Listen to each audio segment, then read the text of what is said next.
Hello दोस्तों, नमस्कार। SM किसी चैनल में मैं आप सभी लोगों का दिल से बहुत बहुत स्वागत करता हूं। सो दोस्तों, इस वीडियो में हम लोग बात करने वाले टाटा ग्रुप के बारे में। यस, अभी टाटा ग्रुप की अगर हम लोग बात करें तो आप सभी लोगों को पता है टाटा ग्रुप के बहुत सारे शेयर्स आप लोगों को शेयर बाजार में देखने को यहाँ पे मिल जाते हैं।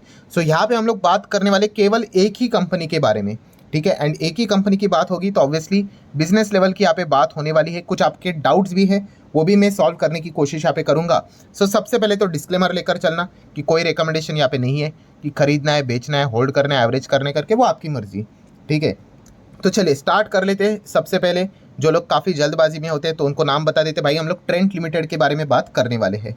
तो चलिए, नाम के लिए जो आए थे उनका तो काम यहाँ पे हो गया, ठीक है। नाम से तो कोई फ़र्क यहाँ पे पड़ता है नहीं, क्योंकि इसके पहले जब हम लोगों ने ट्रेंट लिमिटेड को कवर किया था ये मात्र था 450 पे। यस, 450। तभी भी काफ़ी लोगों ने अपना टाइम बचा लिया कि भाई मतलब ट्रेंट लिमिटेड की बात हो रही है करके, से मतलब द टाइम्स करके, और 450 का स्टॉक आज आप देख सकते हो दोस्तों 7200 हो गया। एंड आप पूछ रहे हैं सर ट्रेंट लिमिटेड कैसा है करके, तो आप समझ सकते हो दोस्तों, जो आप ये शॉर्टकट लगाते हो इसका खामियाजा किसको भुगतना पड़ रहा है? हमेशा ऑब्वियसली आपको ही भुगतने यहाँ पे पड़ेगा। अगर आप वो पुराना वीडियो देखना चाहते हैं उसका लिंक मैं ऊपर आई बटन पे दूंगा। ऑब्वियसली मैं कोई रिकमेंडेशन नहीं देता हूँ कि भाई कि खरीदो करके, बट येस हम हमेशा अच्छे बिजनेसेस की बात करने की कोशिश करते हैं कि भाई इसमें वो काबिलियत है करके। अगर ये काबिलियत के हिसाब से अगर आगे बढ़े तो बहुत कुछ अच्छा कर सकते हैं। एंड आप देख ही सकते हो रिजल्ट हमारे सामने है। स्टॉक पिछले 5 साल में 2019 में ही वीडियो बनाया था, तभी 450 के आसपास था। तब से लेके अभी तक नियर बाय 1500% के आसपास भागते हुए देखने को यहाँ पे मिल चुका है। और ये तेज़ी ऐसी नहीं रही, बीच बीच में बड़ी गिरावटें आई, ठीक है। काफ़ी लोगों ने तो कोविड में ही अपना माल यहाँ पे बेच दिया, जब ट्रेंड का स्टॉक 50% के आसपास गिरा था। अगर मैं रफली भी अगर आपको दिखा दूँ तो आप देख सकते हो 40% तो आपको देखने को मिल ही जाएगा। ये देखिए 43, 40 प्रॉपरली कैलकुलेट करोगे तो 50% आपको डाउन देखने को मिलेगा। फेब में जो गिरावट हुई थी कोविड के वक्त, वो तो पूरा बाजार गिरा था। तभी तो लोगों को बोल बोल के थक गया मैं, भाई ये एक्सटर्नल इशू है, टाइम लगेगा रिकवर करने के लिए, ऐसा बात नहीं है कि फटाफट होगा करके। सो जिनको वो चीज़ें समझ में आई होगी, जिन्होंने होल्ड किया होगा भाई अच्छी बात है, उनको रिटर्न मिले होंगे। जिन्होंने होल्ड नहीं किया होगा वो रोज़ कहानी सुनाते होंगे कि काश मैं होल्ड किया होता, मेरे पास ये था, वो तो चीज़ें चलती रहती, बट कहानी सुनाने के पैसे तो यहाँ पे मिलते हैं नहीं। सो ट्रेंड की अगर हम लोग बात करें दोस्तों, तो यहाँ पे पहले तो हम लोग यहाँ पे बहुत सारी चीज़ों को कवर करेंगे। पहले तो हम कह सकते हैं कि नोएल टाटा जी की अगर हम लोग बात करें तो उन्होंने बोला है कि ट्रेंड यहाँ से, यस करंट लेवल की अगर हम लोग बात करें, ठीक है, और 10 गुना भाग सकता है। इसका जो साइज है वो और 10 गुना हो सकता है। ये वो मतलब कह रहे हैं, कौन कह रहा है? नोएल टाटा की अगर हम लोग बात करें तो इनकी हम लोग बात कर रहे हैं, ठीक है। तो ये कौन है भाई? तो ये कंपनी की अगर हम लोग बात करें, चेयरमैन देखने को यहाँ पे मिल जाते हैं। सो कोई ऐसी वैसी व्यक्ति यहाँ पे ये बात नहीं कर रहे, चेयरमैन ये बात बोल रही है। ऑब्वियसली उसके ऊपर ट्रस्ट करना है नहीं करना है वो आपके ऊपर है, बट वो ये कहने की कोशिश करें यस करंट लेवल पे, करंट साइज पे, अभी उन्होंने इंटरव्यू दिया था हाल ही में ही, ठीक है। सो वहाँ से वो और 10 गुना ग्रो कर सकता है, ये पोटेंशियल है ट्रेंड में। ये बात उन्होंने फिलहाल तो सामने रखी हुई। अभी ये ऐसा वो क्यों बोल रहे हैं उसके पीछे का रीज़न जानने की कोशिश करते हैं, प्लस वो ऐसा इस चीज़ को कैसे अचीव कर पाएंगे उसके पीछे भी चीज़ों को जानने की कोशिश करते हैं। तो सबसे पहले फैशन एंड अपीयरेंस की बात करिए, जो इंडस्ट्री है, ठीक है, ये one of the rising sector हम लोग को देखने को यहाँ पे मिल रहा है अगर हम हमारे कंट्री की बात करें तो।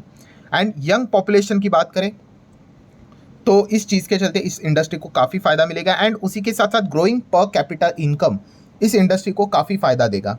तो इसीलिए वो ये बिलीव करते हैं कि ये इंडस्ट्री यहाँ से और गुना अच्छा कर सकते हैं। एंड उसमें ट्रेंड का कंट्रीब्यूशन काफ़ी अच्छा हो सकता है, जो कि और 10 गुना यहाँ से बिजनेस लेवल से ग्रो यहाँ पे कर सकता है करके। एंड इसमें मदद करेगा जूडियो। उन्होंने यही कहा है कि जूडियो ने जिस प्रकार से परफॉर्मेंस दिखाया है, अनबिलीवेबल परफॉर्मेंस देखने को यहाँ पे मिल चुका है, जो कि ट्रेंड के इस तेज़ी के पीछे का सबसे बड़ा मैन ऑफ द मैच साबित होते हुए देखने को मिल चुका है।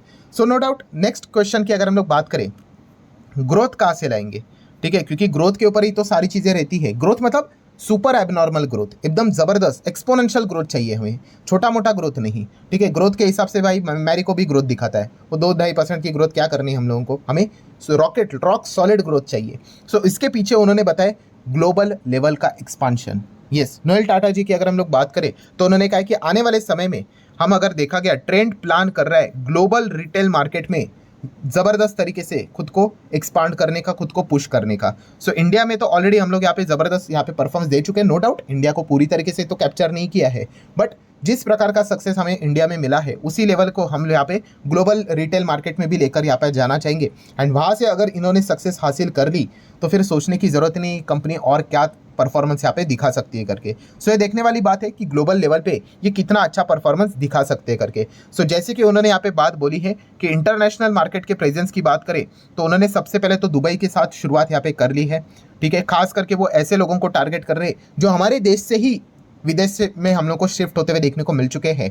सो उनको ये टारगेट कर रहे हैं। दैन अगर देखा गया तो उन्होंने बताया जुडियो 7,000 करोड़ का रेवेन्यू जनरेट कर लिया सिर्फ इंडिया में।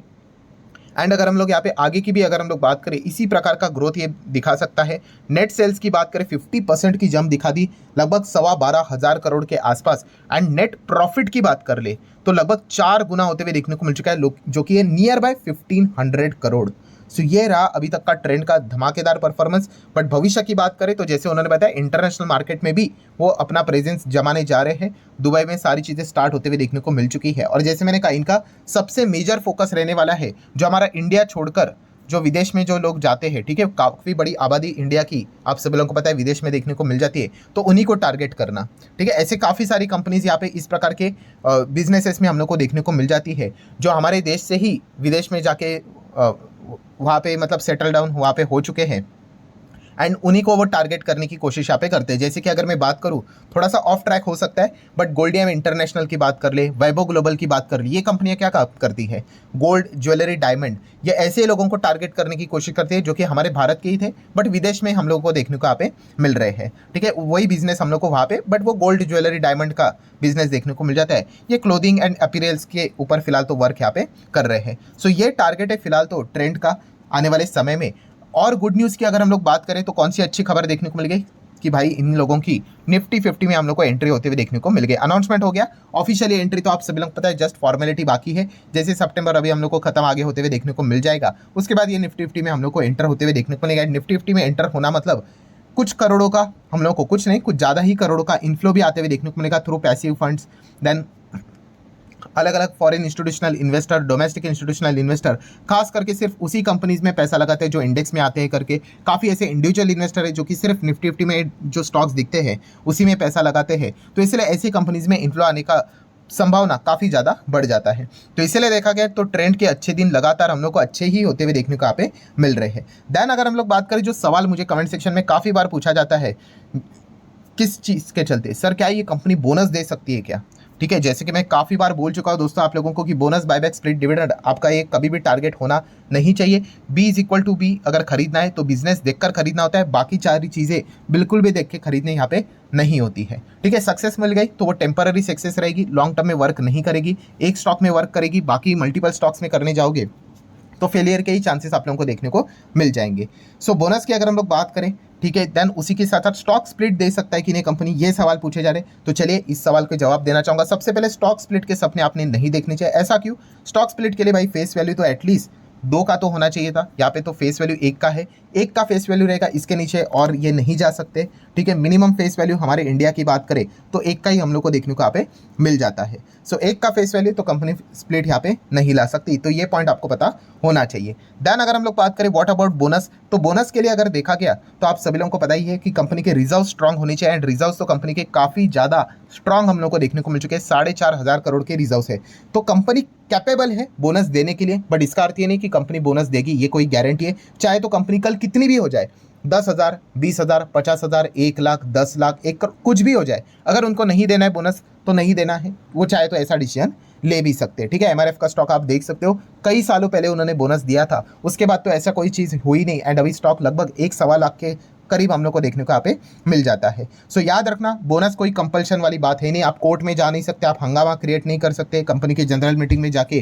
कि भाई बोनस क्यों नहीं दे रहे हो करके, ठीक है। वो कंप्लीटली कंपनी एंड उनके मैनेजमेंट का फैसला होता है। हाँ, बट अगर आप कैपेबिलिटीज़ की बात करो, क्षमता की बात करो, तो यस बोनस देने की क्षमता कंपनी में जरूर है, स्प्लिट देने की क्षमता नहीं है क्योंकि फेस वैल्यू ऑलरेडी 1 का हो चुका है। लॉन्ग टर्म बोरिंग की बात करें तो नियर बाय 500 करोड़ का है, कोई फर्क नहीं पड़ता है भाई, आप ऐसा एक्सपांड करोगे तो 5,000 करोड़ भी लोगे तो भी चलेगा। जस्ट मतलब आपको बोल रहा हूँ कि कर्जा लेना कभी खराब बात नहीं होती है, प्रोवाइडेड आप उस कर्जे को सही तरीके से चैनलाइज आप लोगों ने करना चाहिए। शॉर्ट टर्म बोरिंग 0 नजर यहाँ पे देखने को मिल रहा है।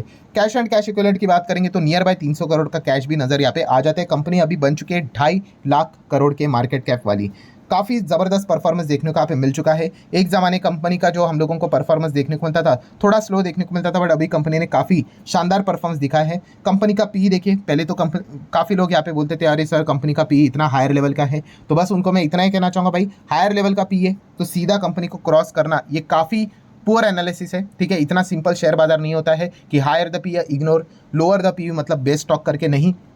हमें हमेशा चेक करना होता है कि उस कंपनी में कितना पोटेंशियल है कि वो अपने पी को ज़मीन पे ला पाए। तो आप देख सकते हैं कंपनी का पी पहले कहाँ से कहाँ था और अभी का पी देखिए कितना नीचे यहाँ पे आ चुका है। और इसके पीछे का जो लॉजिक था जो मैंने आप लोगों को बताया, रेवेन्यू बढ़ना चाहिए, प्रॉफिट बढ़ना चाहिए, अर्निंग्स बढ़नी चाहिए, तो ऑटोमेटिकली आपका पी रेशो नीचे यहाँ पे आ जाते हैं। तो कंपनी ने ज़बरदस्त बिजनेस किया, रेवेन्यू बढ़ा, प्रॉफिट बढ़ा, ईपीएस बढ़ा, तो रिजल्ट आपके सामने पी रेशो जमीन पे आते हुए देखने को यहाँ पे मिल चुका है। पीयर सेगमेंट की बात करें दोस्तों, रिटेल सेगमेंट में तो जिस प्रकार से ग्रोथ हम लोग को देखने को मिल रही है, ट्रेंड क्या लगता है आपको कि ये डिमार्ट को भी सरपास कर पाएगा? ठीक है, वैसे तो देखा गया डिमार्ट अभी कितने पे है, 3.25 लाख करोड़ के मार्केट कैप के ऊपर है, बट ट्रेंड अगर देखेंगे 2.5 लाख करोड़ के मार्केट कैप तक यहाँ पे आ चुका है, जो कि कुछ समय पहले अगर आप देखोगे 60-70 हज़ार करोड़ का ही मार्केट कैप था इनका, उससे भी कम था।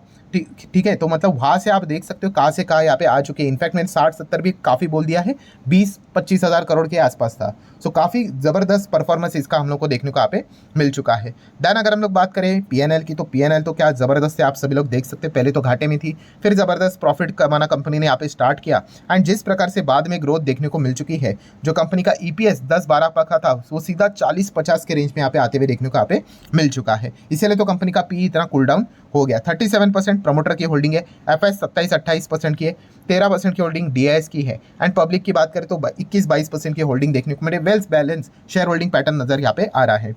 सो ठीक है दोस्तों, ट्रेंड लिमिटेड के बारे में जितने भी बातें थी वो सारी मैंने आप लोगों के सामने यहाँ पे रख दी है। अभी व्हाट नेक्स्ट की बात करें तो काफ़ी सारे ब्रोकर्स के ऊपर हर किसी का फोकस रहने वाला है, क्योंकि ब्रोकर्स के जो टारगेट भी थे ट्रेंड से रिलेटेड कि इतना जाएगा उतना जाएगा 7,000 जाएगा, सबको क्रॉस करके कंपनी काफ़ी ऊपर यहाँ पे भागते हुए देखने को मिल चुकी है। अभी ब्रोकर्स यहाँ पे क्या करेंगे, क्या दूध में नमक वाला काम यहाँ पे करेंगे, करते हैं ना कि भाई ये इतना गिर सकता है उतना गिर सकता है करके, ऐसा होगा या नहीं होगा वो तो देखने वाली यहाँ पे बात रहेगी। बट फिलहाल तो ट्रेंड का परफॉर्मेंस काफ़ी अप ट्रेंड में हम लोग को देखने को यहाँ पे मिल रहा है। सो ठीक है दोस्तों, जितने भी इंपॉर्टेंट पॉइंट्स थे सारे यहाँ पे मैंने कवर कर लिए। एजुकेशनल पर्पस से रिलेटेड वीडियो था, चाहो तो लाइक एंड शेयर कर सकते हो। मिलते हैं अगले वीडियो में, तब तक के लिए।